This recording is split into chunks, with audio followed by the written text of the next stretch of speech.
Hello ladies and gentlemen, and welcome to another tank review. Today we are looking at the Tier 7 Japanese heavy tank, the Oni. After realizing that this entire line is pointless and all of these tanks are kind of shit, not really sure why you're still watching this, but since you are, let's go through the review like we usually do. So let's start with the armor. So pretty big upgrade here. Instead of the flat 150, you get 175, and in some places it's angled, in some places it's not. It depends on where people shoot you and what guns they obviously have. Note that you cannot angle this as you could not angle the tank before this and the tank after this and the tank after that.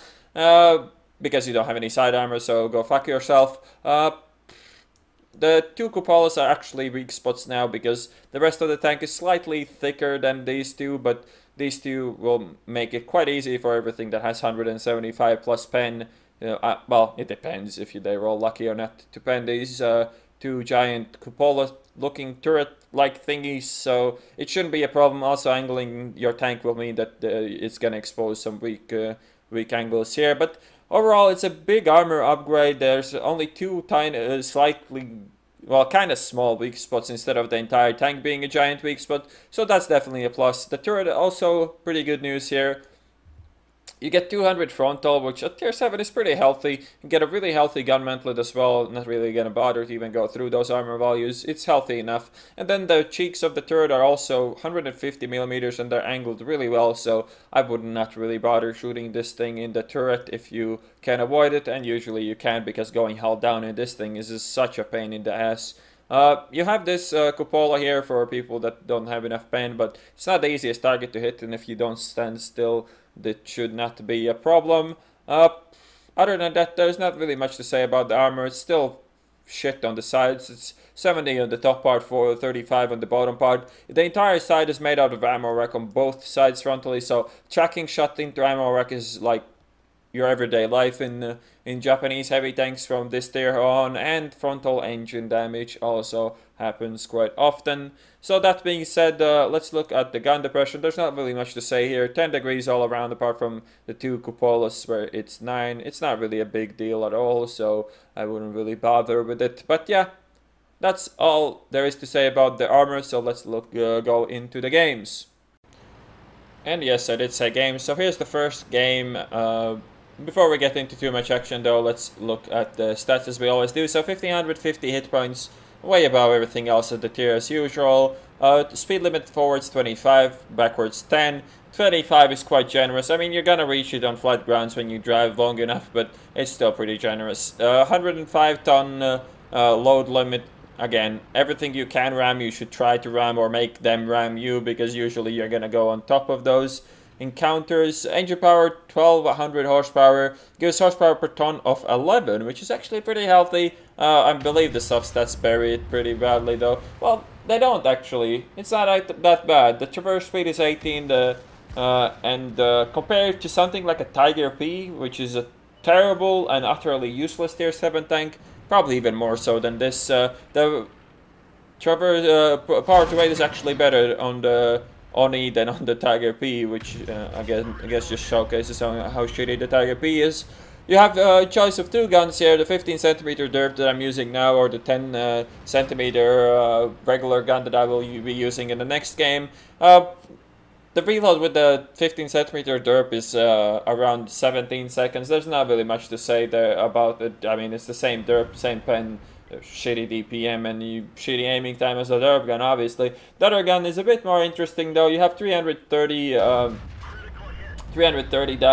damage per shot with 190 penetration, and you also have pretty shitty DPM here, 1650. It is slightly worse than on the Tiger P, again showcasing the fact that how shitty the Tiger P is. But compared to most other tier 7 heavy tanks, DPM is just abysmally bad. Like KV3 with 1903 DPM is way in front, and so will the regular Tiger. Even the T29, the notorious held down beast, has a better DPM than this, so this is pretty obnoxious. Only one that really stands close to this is the Tiger P. Accuracy 0.42, aiming time 3.3, really bad aiming time. Makes this gun really unwieldy, and the fact that you don't have bird stabs also don't help you much. But that being said, let's look what is happening in this game.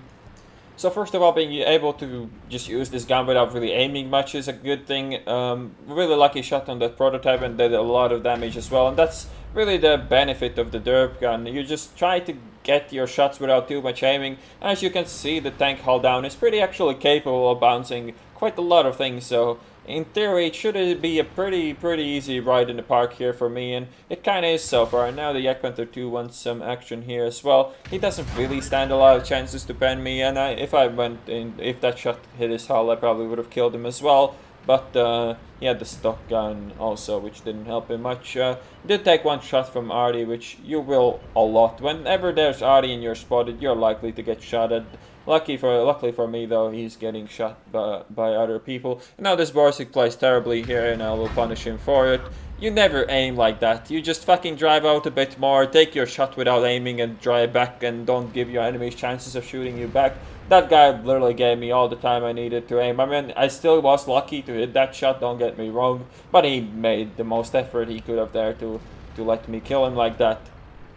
So the general strategy when it comes to playing this tank, it doesn't matter which gun you use, is to go wherever you're gonna meet the enemies quicker and just shoot them in the face. With a derp gun you obviously avoid aiming, but with the other gun you will have much better DPM than with this gun, but you will just need to make sure that you shoot targets you can penetrate, because 190 penetration isn't anything to really be shining about, especially when you get over tiered and shit, and that happens quite a lot. And the gun doesn't have the huge caliber of the Russians, so you can't just overmatch like the Tiger 2's roof and shit like that.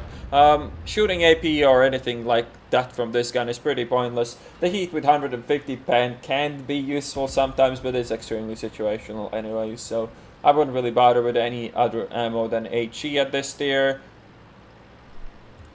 So the equipment you use on this is pretty damn straightforward, like on any other heavy tank that cannot mount bird stabs. It's rammer, vents, and gun length drive. No matter which gun you use, both guns have terrible aiming time, so you want to get rid of that as best as you can. Now maybe getting the last shot on the Artie, and if nobody else takes it before me, and there we go, last kill. And let's look at the end place real quick. So really quick ace there, 3,253 damage done, 1,300 assisted as well, 2,142 experience, and obviously an ace tanker. Really easy ace, really the Borsigs got me that medal without any questions, but really the tanks like Borsigs and all the other lightly armored tanks even make the derp gun viable. Without those driving around, I probably wouldn't even bother to play with this gun. Have to say that I did the most of my grind with this gun, so most of the time this is the kind of gameplay you're going to be looking at. You literally just try to drive as close as you can to the enemy team and then just take half-aim shots at the weakest armored vehicle you can see in front of you. But let's not waste too much time here and head over to the second replay. So here's the second game. The only good part about this matchmaking is that it is Ensk. It's a really steep tier 9 game. I'm platooned up with two of my Twitch subscribers. I believe it's Toasted Ninja and Sexarlot in is Comet. But yeah, really steep matchmaking. Playing with a 100mm gun now, and I get a really good spawn, so I don't have to be worried about being spotted from the other side. So I can straight head to the city without any questions asked, and that's pretty much your play. And that's what you should be doing. The WZ is going to provide us with excellent info on what is coming this way, and we'll be able to react to that accordingly.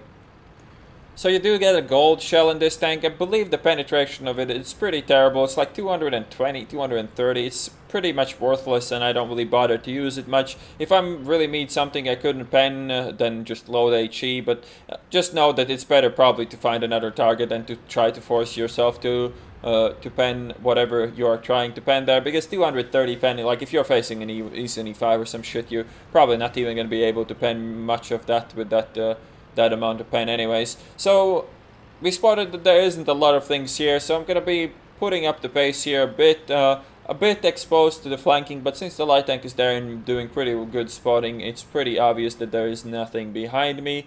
And now you will just be able to observe how terrible the aiming time is on the gun that hits for 330 and has 10-second aiming time. It is pretty disgusting for a tank like this to have such a terrible aiming time. It's slow as shit to begin with, and then the gun that has literally probably the worst DPM of all the tier 7 heavy tanks, have a disgusting aiming time like this as well. And it's probably my main reason why I didn't play this with this gun. It's just like, it feels so terrible. I mean, it works sometimes, and it works, it's not too bad, but it fucking doesn't work most of the time, and it's annoying as shit to be playing with this gun, to say the least. The 103 donates me a pretty decent side shot, and I roll really high on damage as well there. Toasted Ninja's found himself in a really shitty situation, a bit too aggressive there, and he's probably gonna be dead really soon, and there's not really much I can help him with as well. The KV3 backs up as well there nicely to give me another shot, and tanks like KV3 can't pen me, of course, if they hit me in the cupolas and roll rather high, but like, you don't really want to be afraid of that too much, because then you're just gonna end up playing way too passively and miss out on a lot of damage. So you usually try to just roll with the punches and hope that the enemies roll rather low. The T-54 on the left here, and just no real chance to hit him. I still went for the shot as nobody else was giving me any kind of chance to shoot them. Now the T-54 doesn't really aim his shot very well, so I get away with that. And one thing I have to say, if Japanese tanks made something completely and utterly useless, KV-5 has to be the shittiest heavy tank in the game now. Like, literally, that is tier 8 and I'm tier 7, and I'm confident on literally shitting all over that thing, while he is going to struggle to kill a tier 7, which should be like, not... It shouldn't be like that, let's be real. It shouldn't be like that in this game, but it is a really, really bad job on that regard to wargaming. But then again, these novelty tanks shouldn't really exist in my opinion, so whatever. It's just sad how bad the KV-5 is now. Especially when you consider that the tier 8 has even better armor and really doesn't have any weak spots for the KV-5 to even do anything to it. So I go for the KV-3 shot because... first of all, he's low health. Second of all, he's going for my platoon mates. This 103 is obviously interested in resetting the cap, so I will get some free damage into his ass. And all shots at this guy was completely... well, super easy places to pen. That's really what you go for. You go for the shots you know you're gonna pen. You don't really want to be aiming for those lower plate shots, as the aiming time is fucking days on this gun instead of seconds. And now the 103 dies as well, and this is pretty much game over for me as well. Could have tried to go for that lucky shot there, but decided against it, and now he is going to get fucked by the 103. And this looks like it's game over for me. And what you do when the game is over for you in this tank, you just spin in circles, you hump fountains, or do something like that. And that's exactly what I'm going to be doing for the next couple of seconds. For those of you asking how to counter these tanks, it's pretty damn simple. I mean, the only tricky situation is if these are side scraping, like in a really flat angle, and they have something covering their frontal road wheel. That's the situation you don't want to be in, even if you have around 200 pen. You can see me humping. I was trying to go up on the fountain, but for some reason it is not possible. And now I actually realized that nobody's really killing the guy, so I might actually make it there in time. So yeah, just blobbering my way towards the edge of the map. Maybe I can shoot the IS-3 before things are over. But yeah, I mean, obviously, countering this tank is pretty damn simple. You usually will have better rate of fire. You usually will have enough penetration to pen either the frontal weak spots or the cupola. You don't really want to go for the cupola shots, but the frontal 2 turrets are quite easy to hit, as they are mounted quite high up. They're almost gun high. So usually when this guy, when the Oni can shoot you, you usually can shoot the frontal turrets as well. You just try to hit those flat. And look at that, I actually managed to get the last kill, even with humping the fountains. So here's the end plate. 2,154 experience, 3,784 damage done, 263 assisted. Ace tanker with 3 kills as well.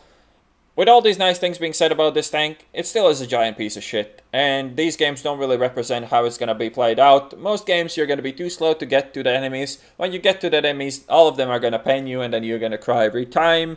From the tier 6, 7, and 8 Japanese heavy tanks, this I had the worst results in. it could be explained because I used the derp gun on it and maybe the other gun is better. It's just that you really have to choose, do you want more consistency in higher tier games with the derp gun, or you want more consistency with when you're top tier with the small gun. And really that's what it comes down to. The small gun is fucking dreadful to use. It's really, really bad when it comes to aiming time. It really makes it frustrating to play. That being said, I hope you guys enjoyed this review, and I will see you on the next one.